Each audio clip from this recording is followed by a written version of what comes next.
qui décide plus ou moins les actions militaires. La France livre des armes, fait des prêts pour des livraisons d'armes, et parfois participe à des combats, bien que ce ne soit pas reconnu par les militaires. Mais il y a pas mal d'indications comme quoi il y aurait des participations directes à des combats. Ils font de l'équipement en système d'écoute, des pilotages d'hélicoptères, et bien sûr, le conseil aux autorités françaises. Mais tout ça, ils ne nous l'avaient pas dit à l'ambassade de France. Hein. Alors, dans le conseil aux autorités françaises... non, le conseil aux autorités françaises. Les militaires, ils parlaient aussi à nos dirigeants politiques. J'en ai un beau. En France. En France. J'en ai un beau. Février 93, toujours. Hein. Hop. Celui-là, je l'ai en papier. Le général Christian Conneau, chef d'état-major particulier. Une note à l'attention de monsieur le président de la République. Ça, c'est le lendemain de ma lettre à ma maman. Le 24 février 1993. Monsieur le Président, le Front patriotique rwandais, FPR, avec l'aide du président ougandais Museveni, est sur le point d'obtenir une victoire politico-militaire au Rwanda. Un cessez-le-feu a été accepté officiellement, tant par le gouvernement rwandais que par le FPR. Mais sur le terrain, les combats continuent. La victoire de l'ethnie Tutsi qui dirige le FPR amènerait sans aucun doute un sursaut ethnique Hutu dont les conséquences pourraient être dramatiques. Déjà, dans les zones occupées par les rebelles, de nombreuses exécutions de civils auraient été commises. Le Rwanda compte aujourd'hui près de 600 000 personnes déplacées à cause des combats. 900 000. Attends, c'est Christian Conneau. Oui, mais moi j'avais dit. Oui, Cependant, face à la détermination et à la puissance du FPR, soutenu par l'Ouganda, notre stratégie indirecte d'appui aux forces armées rwandaises n'apparaît plus efficace, plus suffisante. Cette situation nous place devant des choix difficiles. Dans le domaine militaire, 4 types d'actions sont envisageables. Option 1, partir. Après l'évacuation de nos ressortissants et le retrait de nos troupes, le président Habyarimana ne devrait pas pouvoir rester à la tête de l'État. Notre départ serait interprété comme l'échec de notre politique au Rwanda, et on pourrait assister à la constitution d'un axe Tutsi, Kampala, Kigali, Bujumbura. Hein? Option 2. Maintenir le dispositif au niveau actuel et attendre. Cela permettrait de retarder l'évacuation de nos ressortissants, sous réserve que le FPR ne décide pas de pénétrer militairement dans Kigali. C'est un choix qui maintient une certaine ambiguïté sur notre détermination. Ambiguïté qui peut paraître temporairement souhaitable. Option 3. Intervenir fortement en soutien à l'armée rwandaise. Il s'agit de renverser le pouvoir de force en accentuant notre aide à l'armée rwandaise par un apport logistique puissant et une implication de nos conseillers et d'artillerie à hauteur de notre détermination. Nous serions présents et actifs dans les zones d'opération, mais nous ne participerions pas directement au combat. Non, quand même. Option 4. Intervenir fortement et directement avec nos forces. Ce choix, techniquement possible, ne peut être envisagé que si nous avons des preuves irréfutables d'une intervention militaire ougandaise directe, ce qui n'est pas le cas actuellement. Monsieur le Président, nous restons partisans sur le plan militaire de la solution numéro 3, accompagnée d'une action diplomatique ferme.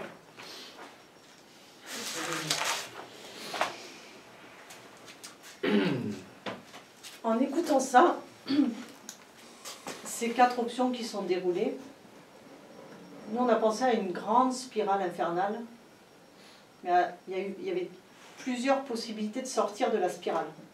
On n'était pas obligé de rentrer jusqu'au plus dur. Tu n'es pas obligé de les soutenir coûte que coûte. Mais on a quand même choisi une des 3 solutions. Laquelle? Laquelle? La 3e. Ah, ça sert quand même à ça d'avoir des conseillers, quoi. C'est aussi de suivre leurs conseils. Hein. Actif, mais pas jusque dans la zone de conflit. Voilà, c'est ça. Enfin, officiellement, quoi. Et nous, en même temps que ça se passait, les conseils étaient prodigués à Paris, nous on s'occupait d'installer des latrines dans les camps de déplacés, dans les forêts d'eucalyptus qui étaient coupées. Et on n'a rien vu de toutes ces discussions politico-militaires. Mais Mitterrand a bien choisi l'option 3 et le soutien au gouvernement Habyarimana. Le soutien jusqu'au bout, en accord du coup avec la proposition des militaires, Et pourtant, c'est là vraiment que c'est fou en fait, c'est qu'il ne pouvait pas ignorer le risque de génocide. Il est mentionné dans la lettre du conseiller, et il est mentionné à plein d'endroits depuis 1990 dans des messages de l'ambassade. Et régulièrement, il y a des messages qui annoncent que c'est possible, que le régime en place est en train de faire ça. Un mois auparavant, exactement un mois auparavant, le 24 janvier 1993, au journal de 20h, il y avait Jean Carbonard qui est passé du coup, qui revenait d'une mission de la Commission internationale sur les droits de l'homme au Rwanda. Je vous laisse écouter un petit extrait. Invité de notre journal, Jean Carbonard, président de l'association Survie. Vous avez passé 32 ans en Afrique sur des projets de développement rural. Vous connaissez très très bien ce continent. Vous venez de faire partie d'une mission de la Fédération internationale des droits de l'homme qui a passé environ 15 jours au Rwanda. Vous venez juste après. On vient de voir des images tout à fait effrayantes. Et vous avez d'autres témoignages à donner sur ces violations de droits de l'homme assez terribles.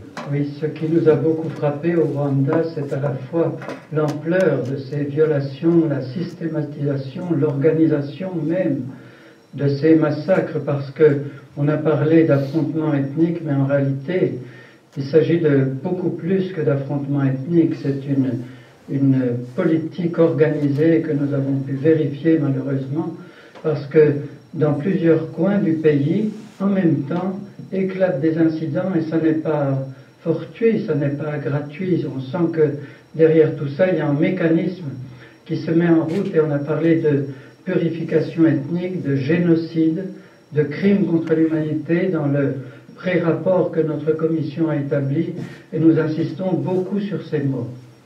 Alors, ce que vous dites, c'est qu'à la différence de ce qui se passe actuellement dans l'ex-Yougoslavie, où on est un petit peu malheureusement spectateur, là, nous pouvons avoir un rôle beaucoup plus actif. Nous pouvons agir sur l'événement. Oui, c'est les deux choses qui m'ont frappé. D'abord, l'implication du pouvoir. Jusqu'à quel niveau nous sommes réservés pour le moment. Mais on est convaincus, tous les membres de la mission étaient convaincus que jusqu'à un niveau élevé dans le pouvoir, il y a une responsabilité très grande. Ce que je voudrais ajouter aussi, c'est que notre pays, qui supporte militairement et financièrement ce système, a une responsabilité, et nous étions 8 nationalités représentées dans notre commission. J'étais, disons, le représentant le plus inconfortable, parce que je mesurais que notre pays peut, s'il le veut, faire peser sur cette situation. Et alors, je citerai quelques détails.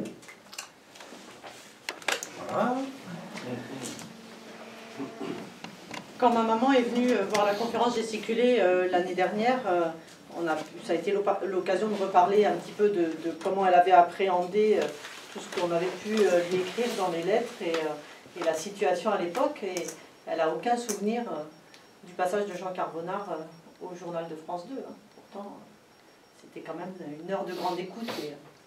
Mais elle dit bien qu'il n'y avait pas d'informations malgré tout ce qu'elle recevait, y compris par nos courriers.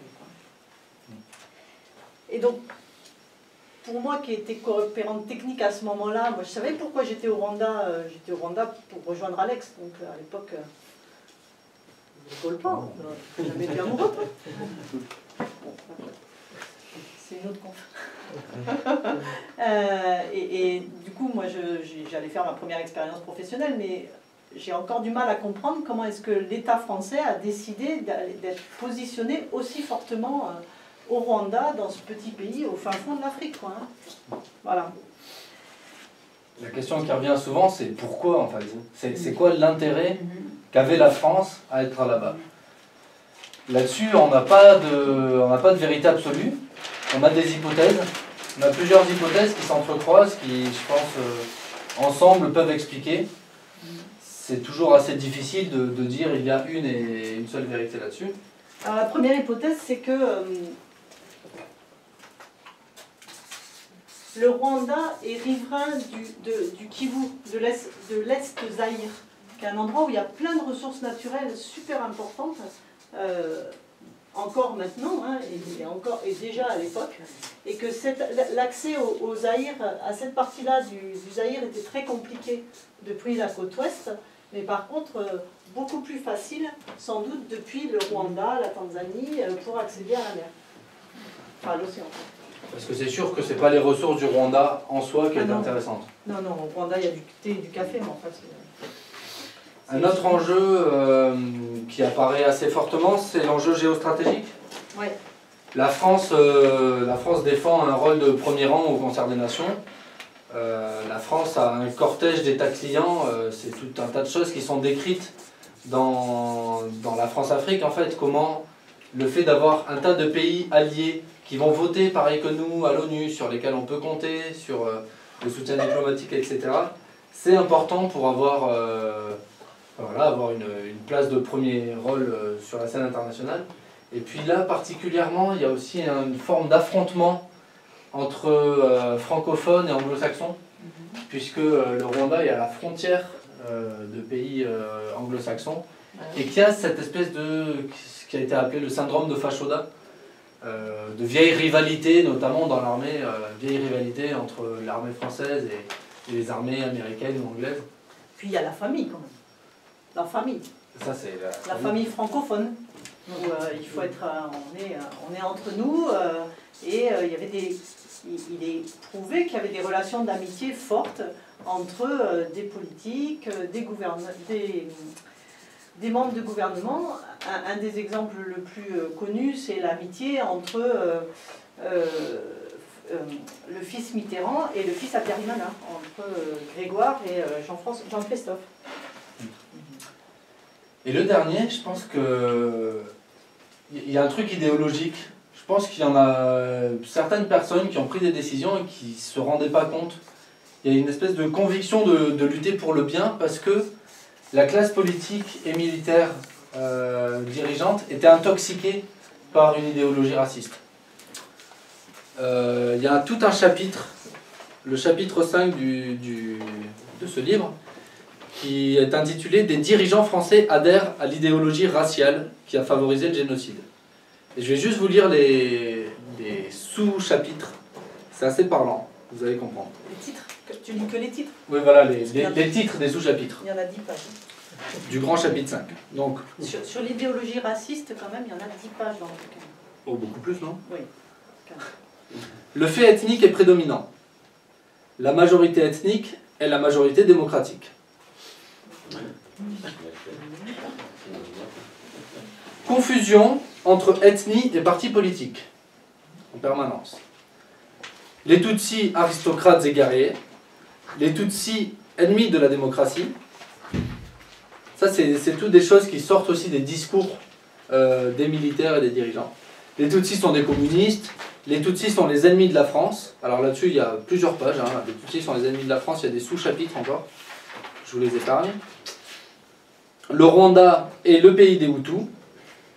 Les Tutsis sont étrangers au Rwanda, sont des étrangers au Rwanda. Les Tutsis veulent créer un Tutsiland de l'Ouganda au Burundi. Vous savez ce qu'il disait Kono?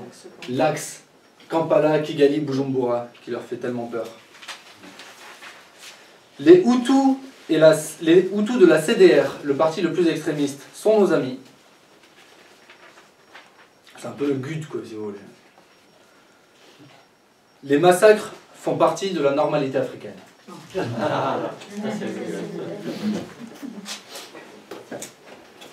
Et du coup, je pense qu'il y a vraiment des gens qui ont pris des décisions sans voir le mal, sans se dire que c'était un problème, en fait, parce que finalement, c'est normal, quoi. Enfin voilà, et de toute façon, le FPR et Kagame, c'est le diable en personne. Donc en fait, on lutte pour le bien en luttant contre les Tutsis, parce que du coup, il y a l'amalgame, etc. Et nous, coopérants techniques, petits jeunes, volontaires du progrès, comme ça servait de justification à la présence militaire.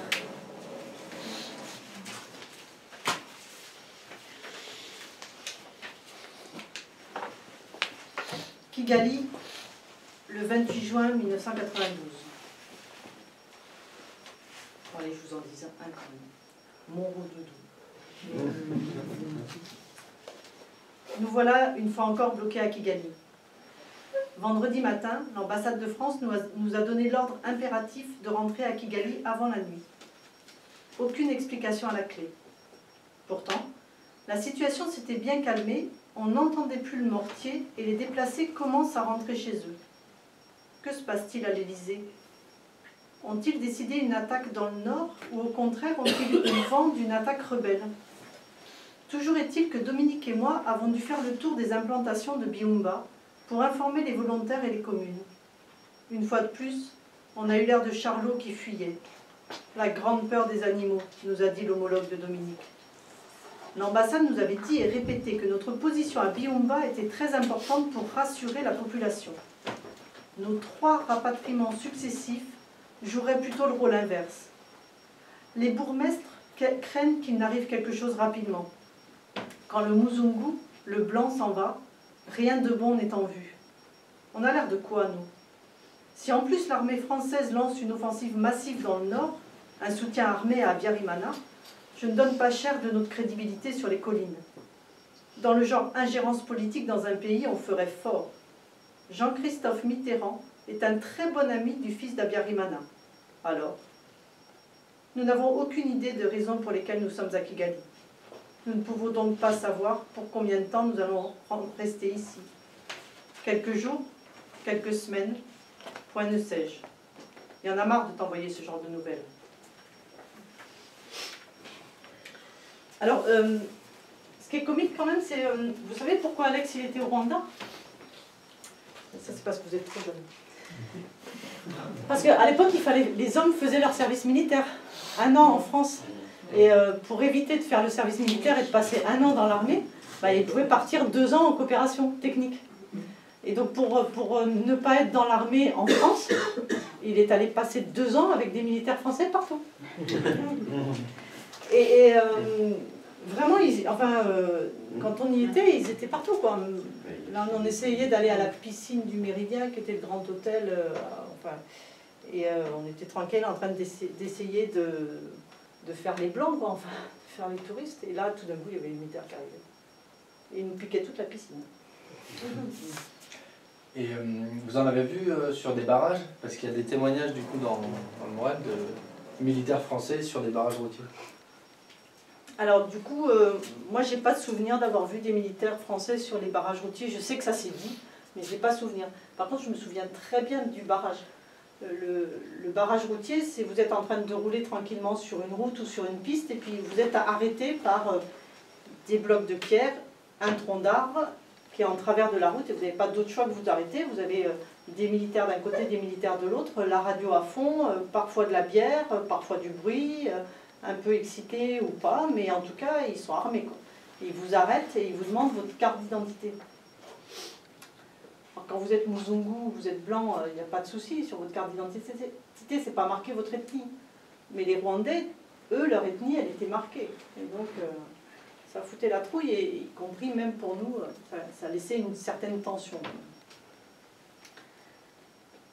Donc c'est dans ce contexte réjouissant pour lequel j'étais prévenue depuis 8 mois que je suis arrivée au Rwanda, que j'y ai travaillé pendant 1 an. Donc j'ai pas pu travailler sur Taré et Shiorongi très longtemps, puisqu'on a été rapatriés en février 93 sur Kigali, et il a fallu travailler à Kigali. Mais bon, en août 93, notre contrat, Alex et à moi, était terminé, notre contrat de travail était terminé, donc nous sommes rentrés en France, prendre nos activités. Et puis nous étions satisfaits parce que notre copain Rémi, celui du début, celui du parapente, il s'était réveillé du coma. Donc là, on était rassurés.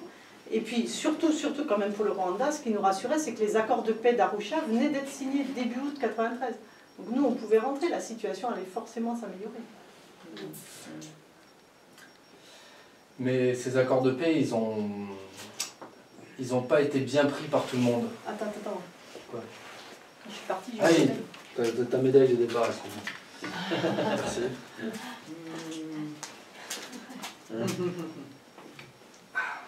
Vos bons et loyaux services pour la France, pour le Rwanda. C'est une vraie. Hein. C'est ma vraie médaille que les copains m'ont fait faire. Ils faisaient faire une médaille à tous les volontaires qui partaient. On avait notre médaille avec notre tête. Forcément, j'étais plus jeune, vous me reconnaissez. Et donc, comme je disais, ces accords de paix, ils n'ont pas été acceptés par les extrémistes autour du président. Ces gens-là, ils ont considéré que le président les avait trahis à signer des accords incluant le FPR. Et ils n'ont pas accepté, ils ont continué à diffuser des messages de haine. Ils ont continué à préparer le génocide. Et ils ont cherché à plusieurs reprises à le déclencher. Tout était prêt, ils savaient qui était Tutsi, ils savaient qui étaient les opposants politiques à leur projet criminel. Et puis un jour, enfin, ils ont réussi. Le 6 août 1994, l'avion, le 6 avril, excusez-moi. C'est le lendemain de mon anniversaire. Toi, tu te rappelles jamais de mon anniversaire. Le 6 avril 1994, l'avion du président revient d'un rang de négociation à Dar es Salaam et il est abattu au-dessus de Kigali, à l'approche, tout près de la présidence. Alors il y a tout un tas de polémiques autour de cet attentat, qui l'a fait, qui serait responsable, etc. Je ne vais pas rentrer dans ce débat-là. Ce qui est sûr, c'est que ce n'est pas l'attentat qui est la raison du génocide. L'attentat, c'est le déclencheur du génocide. Et le génocide commence tout de suite après. Tout de suite après, les massacres commencent, à commencer par les opposants politiques. Dès le lendemain, la Première ministre, qui était opposante, se fait assassiner. Et les massacres commencent un peu partout, des barrages s'érigent. Et la population est invitée à participer, et amenée à participer, endoctrinée par cette mécanique raciste. Ils se mettent à tuer par la radio, par tous les messages de haine qui ont diffusé. Et de peur de se faire massacrer, ben c'est eux qui massacrent. Et c'est ainsi qu'en une centaine de jours, c'est près d'1 million de personnes qui ont été assassinées.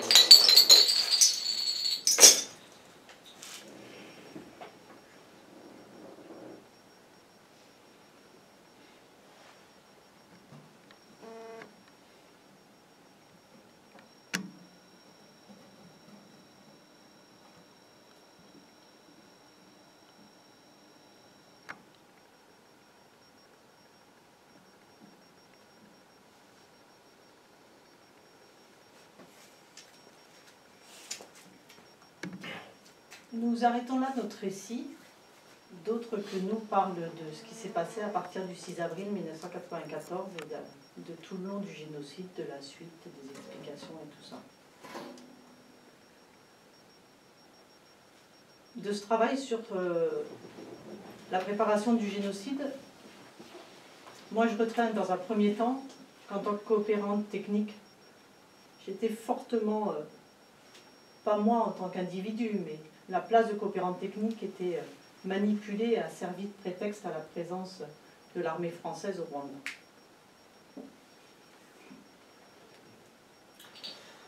Alors, la France, par son armée et par les soutiens politiques, n'a pas changé de camp, a continué à soutenir ceux qui commettaient le génocide, pendant le génocide, après le génocide.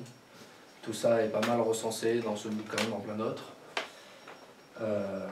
Tout ça au fruit, le fruit de différents enjeux et puis d'un aveuglement.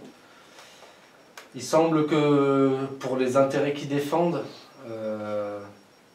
comme l'a dit Mitterrand en juillet 1994, dans ce pays-là, un génocide, c'est pas trop important.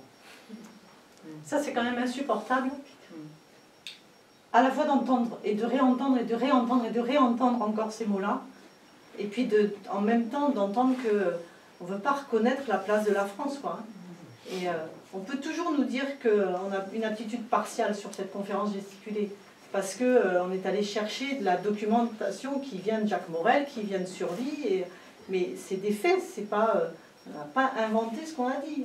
Moi, je n'ai pas inventé les lettres, on n'a pas inventé les écrits des militaires français, on n'a pas inventé les écrits du gouvernement français. C'est tout ça, c'est du vrai. Donc, vous essayez juste de vous le livrer comme un témoignage en tant que simple citoyen français qui avons essayé de travailler un peu sur le sujet. Ce qui rend cet aspect parfois difficile, c'est que du coup, il y a aussi des courants qu'on appellera négationnistes, c'est-à-dire qui visent à raconter une autre histoire, d'une autre façon, de rendre les victimes coupables, etc., qui parle de double génocide, etc.